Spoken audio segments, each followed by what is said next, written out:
Welcome to InfoHub. In our headlines, Head of State attends the official opening ceremony of the 25th Commonwealth Heads of Government meeting at Buckingham Palace. Minister Harman slams PPP's attempt to distract public attention. UG expanding its technology programs, and Minister Norton urges preservation of monuments. Stay tuned for the details of these and more.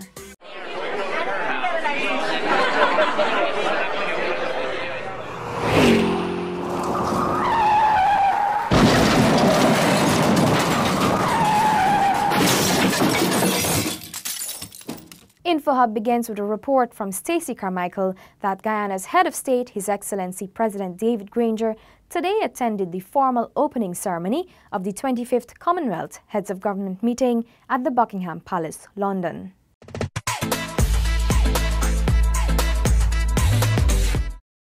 Heads of government, including President David Granger, were officially welcomed at the Buckingham Palace today at the opening ceremony.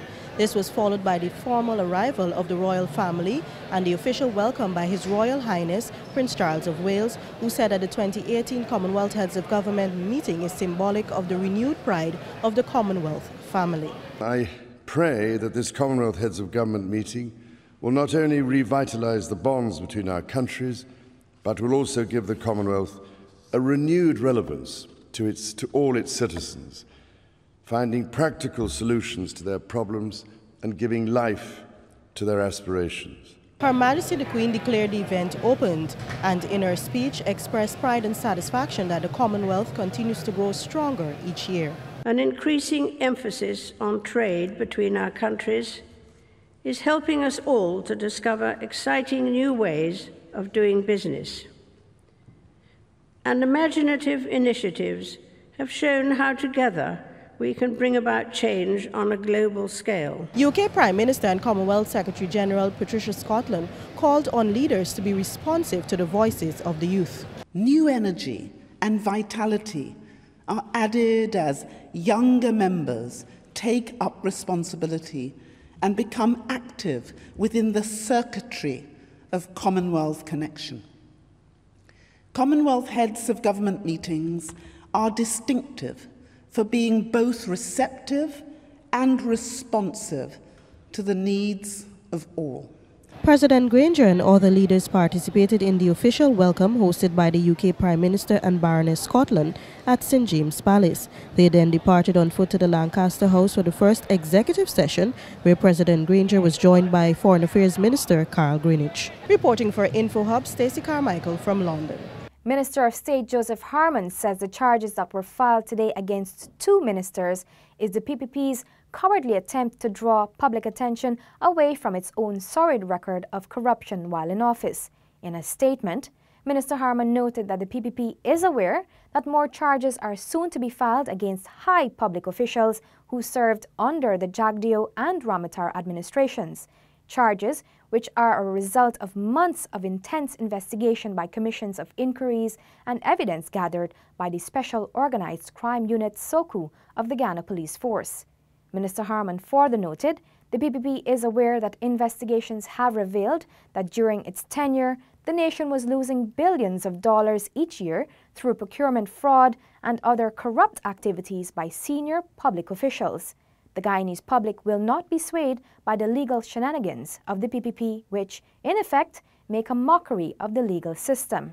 In closing, the senior minister reiterated that government will continue to take the necessary steps to ensure that those who held public office and engaged in malfeasance are brought to justice. He expressed confidence that in the matter before the court, the actions of the ministers will be vindicated. And now, turning to some news in the education sector. In keeping with the government's push for STEM, the University of Guyana is expanding technology programs. Leticia Isaacs has the details. The Faculty of Technology in the coming months will be officially renamed the Faculty of Engineering and Technology to adequately reflect the programs being offered. Deputy Vice Chancellor with responsibility for academic engagement, Michael E. Scott. There'll be some additional, at least one additional department for sure. That's the Department of Mining, which will be included in their general department structures. At the same time, they've already instituted new programs in aviation and other things as well. According to Professor Scott, the University of Guyana has recognized the changing economy and is being proactive to future needs. And as knowledge changes, knowledge is not limited domestically, it's a global product. And therefore for our students, when they leave here and go anywhere, they ought to be able to have some understanding of what the knowledge environment is like. As the oil and gas sector is scheduled to be fully operational within 2 years, the university will continue to promote and offer its programs in chemical engineering. I also point out to folks from time to time that whilst people speak about oil now, we had trained people before in chemical engineering, but we weren't ready at that time. And so those went away. And the reality is that now is the time. And therefore we have to make as much of an impact upon our society. For InfoHub, Letitia Isaacs. Paul McAdam now tells us that the government intends to utilize the funds from multilateral agencies in a structured manner. This includes any monies that may be accessed from the Islamic Development Bank, which has provided Guyana with its largest ever resource envelope. Finance Minister Winston Jordan explains what this means. To put it in perspective, I can say our resource envelope with IDB right now, our new resource envelope with them is about 38 million US, I think, somewhere around there. Our resource envelope with the World Bank is 90 million US. Our resource envelope with the Caribbean Development Bank, I believe, is somewhere in the region of 110 million, somewhere around there. Most of which will be used to blend with the UK SIF resources to do the first phase of the Linden-Lethem Road. Finance Minister Winston Jordan, at his first 2018 media briefing, added that even with the resource envelope of $20 million provided by the OPEC Fund for International Development added to the aforementioned, it's not enough to build even the new Demerara Harbour Bridge. The minister said that Guyana's needs far exceed what many multilateral agencies can offer presently. Well, we are thankful for the assistance we are getting from multilateral banks and so on. It's not going to fetch us into, it's probably not, it's not going to even bring us into the 20th century, even though we are already into it, and the 24th century, So we have to find any number of ways of financing our development. Any number of ways. One way to guide this process is a new framework document prepared with assistance from the Caribbean Development Bank and other donors for public-private partnerships. This document will be laid before the National Assembly on April 26. According to the Finance Minister, the prior experience with these arrangements have not been positive for the government. The Marriott Hotel and the Berbice River Bridge deals were cited as examples. He explained that the previously unavailable document will guide any such proposed partnerships in the future. Another way Minister Jordan noted was to use funds from the expected windfall from oil and gas revenues. In parallel, you could perhaps run articles about how you see the future of Guyana using these resources. And for me, that debate can continue or be accelerated in the context of the Green State Development Strategy. Because the coalition government's blueprint is going to be the Green State Development Strategy, trying to make Guyana green, trying to put in place resilient infrastructure, trying to bridge the gaps, the huge divides between the coast and the hinterland, trying to create additional towns and new spaces for a growing population, and so on. So that is what, and that will require money. Paul McAdam for InfoHub. Minister of Social Cohesion Dr. George Norton on Wednesday appealed to Guyanese to protect and serve the nation's monuments and heritage sites. Isaiah Braffett tells us more. The call was made as the country joined the rest of the world in observing International Day for Monuments and Sites in Anna Regina, Pomeroon, Suriname.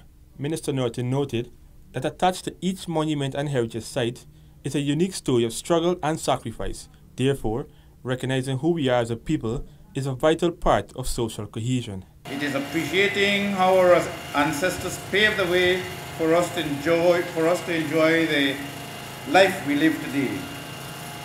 It is knowing that we all must be equal in this land of many waters. We also must share equal responsibility in building this nation. So let us start by playing our role in preserving and protecting our history.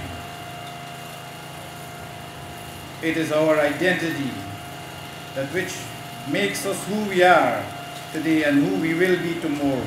If the region is to move forward, Regional Chairman Devanand Ramdat noted that tourism will play a vital role. I think it is our civic responsibility, as I said before, as citizens, to ensure that we protect our own and that we market our achievements in our region in a very positive way.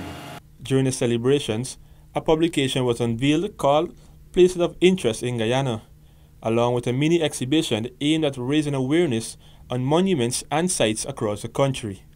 Isaiah Braffett, InfoHub. Community activist and entrepreneur Anita Baron Elliott Paul has been collaborating with local and overseas-based organizations and individuals to help the disadvantaged in the mining town of Linden, Region 10. Details from Stefan Gabriel. According to Elliott Paul, through her business Anita's BizCon, she's been offering second chances to school dropouts, single parents, and other disadvantaged youth and women in the community for several years. According to your need, we comprise that program to match your need. Recently, for the past 2 years, we had sponsorship from the New York University alumni. Right, they had sponsored 15 students who completed 6 months training in entrepreneurial small business management, introduction to computer, social skills, and life skills. Miss Anita, as she is called, also offers her beneficiaries career guidance. The institution points students to agencies which provide sponsorship for them to move on to higher learning in many instances. It's not like just getting and grabbing a student. I need to know your career choices and can direct you or guide you towards the subject or the area that you should choose. So that would be beneficial. So after you complete and you're successful, we get help from the community for you to go in nursing. We get help to you to go into teaching. We try to get interland scholarship because I have a lot of interland students from the mines and on the highway. Interland scholarship to go to University of Guyana. Anita's BizCon Business and Tutoring Center is situated in the lower flat of the Len Business Incubator building. Baron Elliott Paul says that she is currently preparing a proposal for collaboration with the First Lady Sandra Granger's program and is calling interested organizations to join the effort to sponsor at-risk youth. She can be reached at the telephone numbers 628-1039 and 663-6428. For InfoHub, Stefan Gabriel. The regional administration of Cayenne-Mazaruni is focusing its efforts on the urbanization of the community of Camarang. More from Alexis Rodney. Regional Executive Officer of Region 7, Roderick Edinburgh, says works are continuing to upgrade the community's infrastructure in keeping with plans for urbanization. Camarang as the next urban center, and so this year we do 2 roads and we're doing some bridges, in much of 11 bridges, Kako to Ramadong, which will open the access to the farmlands and easy access to take goods from Camarang to Ramadong and further going to Purim as well. So this is the way in which we want to go. We want to expand, we want to urbanize. Additionally, Edinburgh says the improvements will reduce turnaround time and ease the financial burden currently experienced by residents of neighboring districts. The cost for transport goods from Camarang, which the plainlands in big quantity, use the trail. We're hoping that you have our weather road to take it to Ramadong, which has the next largest population in terms of school and farmers around there. Camarang is an indigenous village standing at the point where the Camarang and Mazaruni rivers meet. It has a primary school, hospital, police station, and paved airstrip. The village has seen extensive economic growth at the start of the 21st century and is a hotspot for economic activities, including gold and diamond mining. Alexis Rodney for InfoHub. Barbados Minister of State, Senator Darcy Boyce, notes that energy development in the Caribbean community has implications for the size of a state's foreign exchange and GDP. Tiffany Rogers tells us more in our final report for today. To the extent that we are able to generate our own energy from our own sources, then we are able to increase the size of our GDP. Senator Darcy Boyce is the chair of the 73rd Council for Trade and Economic Development quoted meeting on energy. Subject ministers and agency heads from CARICOM member states met today to discuss regional quality infrastructure for renewable energy and energy efficiency, among other issues. The meeting is considered a meaningful push towards the realization of the region's energy agenda. Assistant Secretary General for Trade and Economic Integration at the CARICOM Secretariat, Joseph Cox, called for the establishment of a project preparation facility moving forward. We need to ensure, too, we have a lot of needs across this region where we're looking to significant investments, but I want to ensure that these investments are bankable, and therefore I think it is time that we have in place a project preparation facility where we can look to funding of pre-feasibility studies, feasibility studies, so that when we hit the financial network, we really are ready for action. In Guyana, the Guyana Energy Agency has developed a strategic 5-year plan to ensure that stable, reliable and affordable energy is provided to all persons in Guyana. Reporting for InfoHub, Tiffany Rogers. Thanks for watching. Connect with us 24/7 on our website and social media. Goodbye.